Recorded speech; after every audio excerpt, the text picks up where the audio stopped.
Hello everyone, आप लोग कैसे हैं। आशा करते हैं आप लोग बहुत अच्छे से होंगे घर पे। तो आज का जो टॉपिक है थोड़ा इंटरेस्टिंग टॉपिक है जो आपको हम बताने वाले हैं। आप लोग कभी न कभी तो आप रेलवे स्टेशन पे गए ही होंगे जहां आपको रिजर्वेशन करवाना होगा और साथ में आपको लाइन में खड़ा काफ़ी देर रहना पड़ा होगा। और जब आपका नंबर आता होगा तो उस समय क्या होता होगा कि आप 2-3 ट्रेन पूछते हैं, उसके बाद बोलते हैं एक बार आप डिसाइड कर लीजिए कौन से ट्रेन में लेना है। तो उस केस में क्या होता है, आपको पता नहीं होता किस ट्रेन में कितना सीट खाली है। तो उस केस में आपको थोड़ा सा प्रॉब्लम हो जाता है, कुछ डिफ़िकल्टी आपको परेशानी का सामना करना पड़ जाता है। तो उसके लिए सबसे अच्छी बात क्या है कि आपको ऑनलाइन एक अकाउंट बनाना होगा और आप घर बैठे ही आप IRCTC की वेबसाइट पे लॉगिन कर लीजिए और घर से ही सारा चीज़ आप देख लीजिए। इन केस आपको ऑनलाइन बुकिंग खुद के लिए करनी है तो आप ऑनलाइन बुकिंग कर दीजिए। अदरवाइज आप अगर एजेंट के रूप में काम कर रहे हैं तो एजेंट का भी रजिस्ट्रेशन उसमें है, आप एजेंट के थ्रू रजिस्ट्रेशन कर लीजिए। तो वीडियो में आगे चलने के पहले हम आपसे रिक्वेस्ट करते हैं कि आप हमारे चैनल को लाइक और सब्सक्राइब कर लें ताकि वीडियो की सारी नोटिफिकेशन आपको मिलती रहे। तो सबसे पहले हम चलते हैं IRCTC की वेबसाइट पे।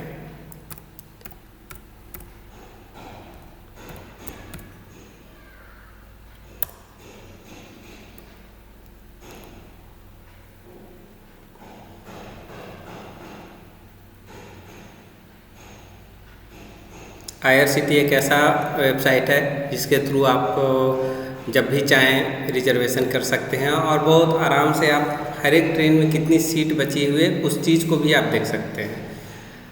क्योंकि अभी रिजर्वेशन हो नहीं रहा है, आप तो जान रहे हैं कोरोना वायरस के कारण रिजर्वेशन सारा कैंसिल है, ट्रेन सारा कैंसिल है, इसलिए अभी कोई किसी तरह का कोई रिजर्वेशन हो नहीं रहा है। पर हम लोग रिजर्वेशन में कैसे आपका यूज़र ID पासवर्ड बनता है वो देखेंगे और पहले आगे का यानी कि जून के बाद का रिजर्वेशन हम करके देखेंगे कि किस किस जगह पे कितना सीट खाली है और कैसे हमको चेक करना है, सीटें कितनी मिलती हैं, कैसे मिलती हैं, कौन सा बर्थ हमको चूज़ करना है, वो सारा चीज़ आपको इसमें दिखाई देगा।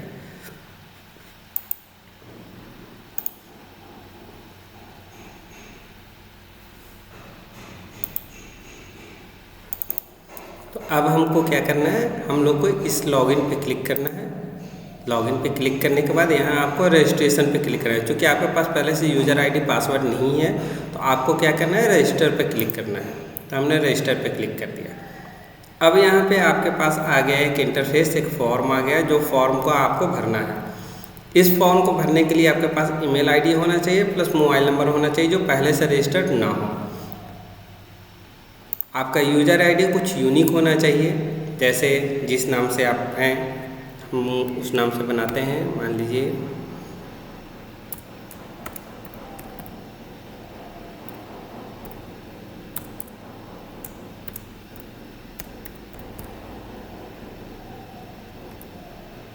हमने किया डाटा एक्सपर्ट 1। पासवर्ड में आपको केस सेंसिटिव होते हैं जो मैंने पहले ही बताया है आपको। तो आपको पासवर्ड जो रखना है वो एक यूनिक टाइप का रखना है। जैसे आपका फर्स्ट लेटर कैपिटल होना चाहिए, उसके बाद स्मॉल लेटर होना चाहिए, फिर न्यूमेरिक होना चाहिए। तो इस तरीके का आपका पासवर्ड होता है। तो सबसे पहले हम लोग पासवर्ड बना लेते हैं। वही सेम पासवर्ड आपको कंफर्म पासवर्ड में भी डालना है। यहाँ भी जो है आपको सेम पासवर्ड ही डालना है।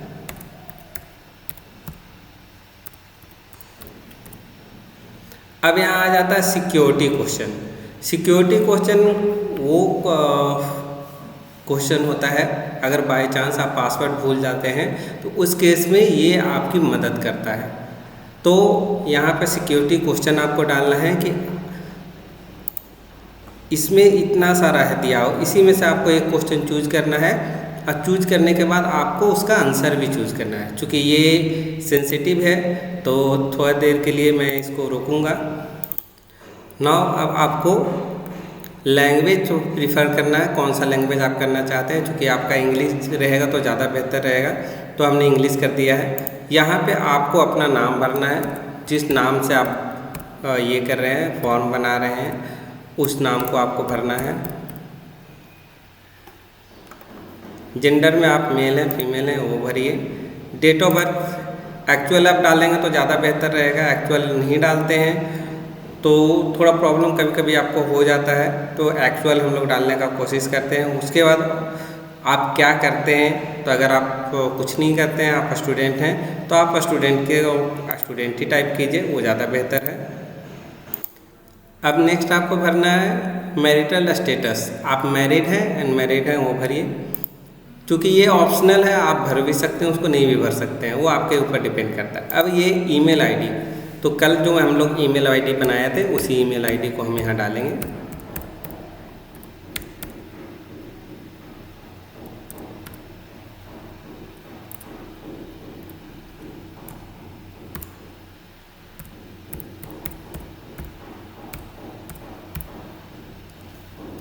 यहाँ एक मोबाइल नंबर, जिस मोबाइल नंबर पे आप चाहते हैं कि इस मोबाइल नंबर से हमारा ये वेबसाइट बने, तो ये मोबाइल नंबर आपको यहाँ पे डालना है जो यूनिक आपके पास है, और जो यूनिक मतलब जो पहले से आपका यूज ना हुआ हो, तो हम उसको बोल रहे हैं। तो चलिए यहाँ पे हम अपना मोबाइल नंबर डाल देते हैं।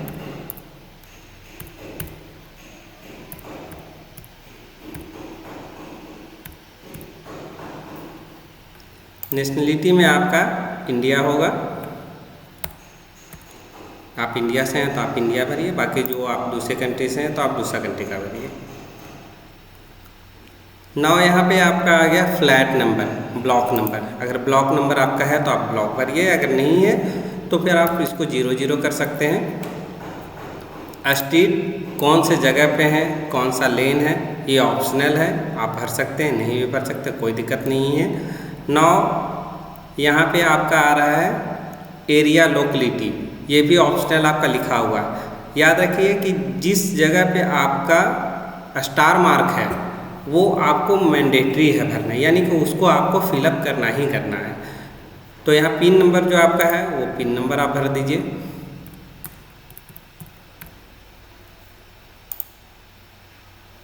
स्टेट ऑटोमेटिक ले लेगा। सिटी कौन सा है वो आप भर दीजिए। पोस्ट ऑफिस कहाँ है वो आप भर दीजिए। मोबाइल नंबर, अगर फ़ोन नंबर आपके पास है तो ठीक है, अगर फ़ोन नंबर नहीं है तो जो आपने नंबर यहाँ दिया है वही नंबर आप यहाँ दे दीजिए।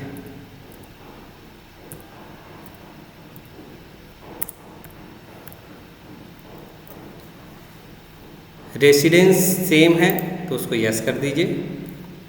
अब यहाँ पे क्या है, एक SBI कार्ड होता है जिसके थ्रू आप चाहते हैं बुकिंग करना, क्रेडिट कार्ड है। अगर आप चाहते हैं तो इसको क्लिक कीजिए, अगर नहीं चाहते हैं तो क्लिक नहीं कीजिए। उसका I am not a robot पे क्लिक करें। Now I have read instruction और रजिस्टर पे क्लिक करें, ओके पे क्लिक करें। इसको हमेशा नेवर पे रखिए, वो ज़्यादा बेहतर रहेगा आपका, क्योंकि ये कई बार आपको प्रॉब्लम क्रिएट कर देता है। क्यों क्रिएट कर देता है वो भी बता देते हैं आपको। क्योंकि आप यस कर दिए तो जाहिर सी बात है कि जब आपके लैपटॉप पे कोई भी लॉगिन करेगा इसका, तो आपका सबसे पहले शो करेगा। तो वो चाहे तो आपके लॉगिन से टिकट बुक कर सकते हैं या कैंसिल कर सकते हैं, क्योंकि आपने खुद ऑथेंटिकेशन दे रखा है, तो ये इस तरीके का प्रॉब्लम हो सकता है। अब यहाँ पे आपका आएगा, ये सारा चीज़ हो गया, दोनों पे OTP गया है, आपके मोबाइल पे भी गया है और आपके ईमेल आईडी पे भी गया है। तो आपको क्या करना है, click here to log in, यहाँ क्लिक करना है आपको। आपको दोनों जगह पे जाके ऑथेंटिकेट करना होगा, यानी ऑथेंटिकेशन देना होगा कि आप एक्सेस करना चाहते हैं इसको। उस पर आपका OTP गया होगा, वो OTP भी ध्यान देना होगा और रजिस्ट्रेशन भी ध्यान देना होगा आपको, ठीक है। तो हम लॉगिन पे गए, यहाँ पे जिस नाम से बनाया था वो नाम हमने डाला।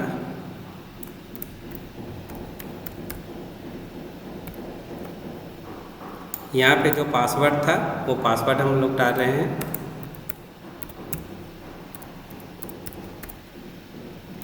अब ये देखिए यहाँ पे आपका कुछ लिखा हुआ है जो कि आपको यहाँ पे लिखना है, फिल द बॉक्स बिलो। और ये जो आपका लिखा हुआ है इसको हमको यहाँ टाइप करना है।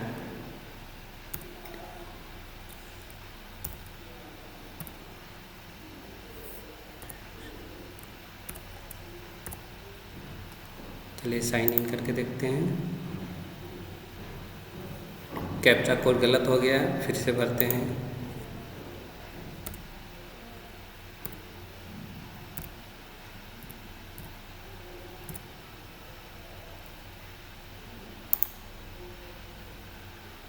ओके, तो हमारा यहाँ आ गया। अभी मैंने बोला था वेरीफाई करने के लिए, चूँकि आपका वेरीफाई नहीं हुआ है तो ये आपका इस तरीके का ऑप्शन दे रहा है। तो यहाँ पे आप वेरीफाई मोबाइल विद OTP कीजिए। आपके नंबर पे एक OTP जाएगा, उस OTP को आपको इसमें डालना है।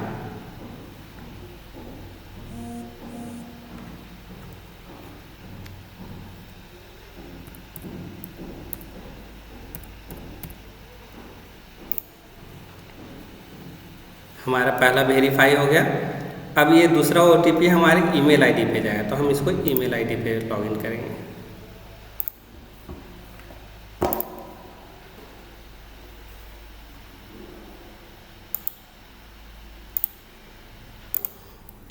तो ये देखिए हमारा एक रिजर्वेशन कंफर्मेशन तो आ चुका है इसमें।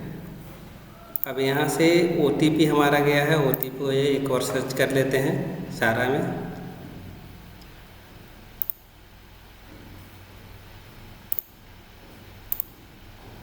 ओके, OTP नहीं आया है, तो फिर हम यहाँ से एक बार चेक कर लेंगे स्पैम में।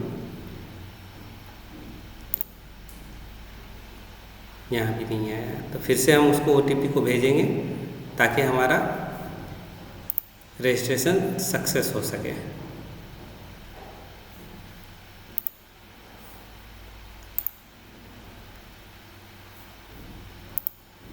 इसमें थोड़ा टाइम लेगा, कुछ सेकंड का टाइम लेगा। अभी फ़िलहाल हमारे पास वो नहीं आया है OTP। एक OTP आया है, एक नहीं आया है।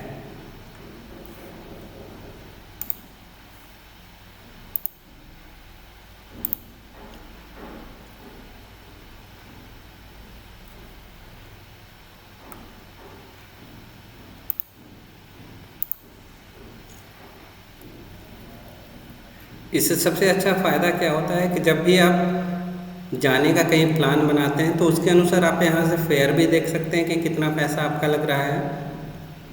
आप यहाँ से देख सकते हैं कितना डिस्टेंस पड़ रहा है, किस में कितना सीट खाली है, कौन सा सीट आपको चाहिए वो आपको चूज कर सकते हैं खुद से। अपग्रेड करना चाहें तो अपग्रेड कर सकते हैं। तो हर तरीके का फैसिलिटी इसमें ऑटोमेटिक आपका दिया हुआ है। वहाँ पे आपको देखना पड़ता है, चूज करना पड़ता है, पूछना पड़ता है लोअर बर्थ है या नहीं, मिडिल बर्थ मिल रहा है, कौन सा मिल रहा है। ऐसे इसमें पूरा श्योर नहीं होता है कि जो आपने बर्थ भरा वो मिल ही जाए, लेकिन चांस ज़्यादा होते हैं कि आपने जो भरा है वो आपको मिल जाए। ओके, तो फिर से हम इसको भेज रहे हैं।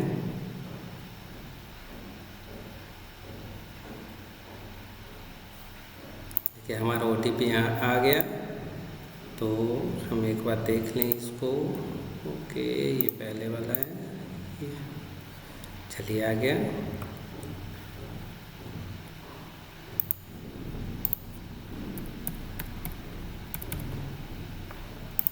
हमने इसको सबमिट कर दिया। तो ये देखिए अब हमारा दोनों वेरीफाई हो गया। अब इसको हम फिर से लॉग आउट करेंगे और फिर से इसको लॉगिन करेंगे। अब जब लॉगिन करेंगे तो हमारे साथ इस तरीके का कोई प्रॉब्लम नहीं होगा।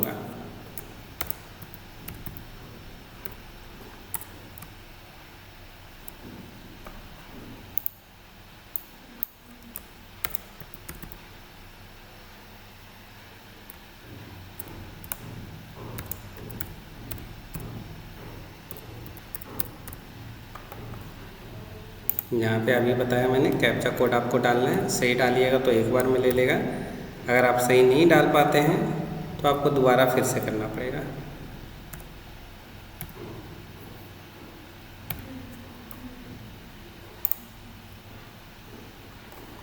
अब देखिए ये हमारा लॉगिन हो गया। अब आपको लग रहा होगा कि लॉगिन हुआ तो कहाँ दिखा रहा है। ये देखिए ये हमारा दिखा रहा है मैंने किस नाम से लॉगिन किया है, किस नाम से बनाया है। तो आज के लिए इतना ही। कल हम इसमें लॉगिन करके दिखाएंगे किस तरह से ट्रेन सर्च किया जाता है और किस तरीके से हम लोग रिजर्वेशन करते हैं। तब तक के लिए thank you and bye bye.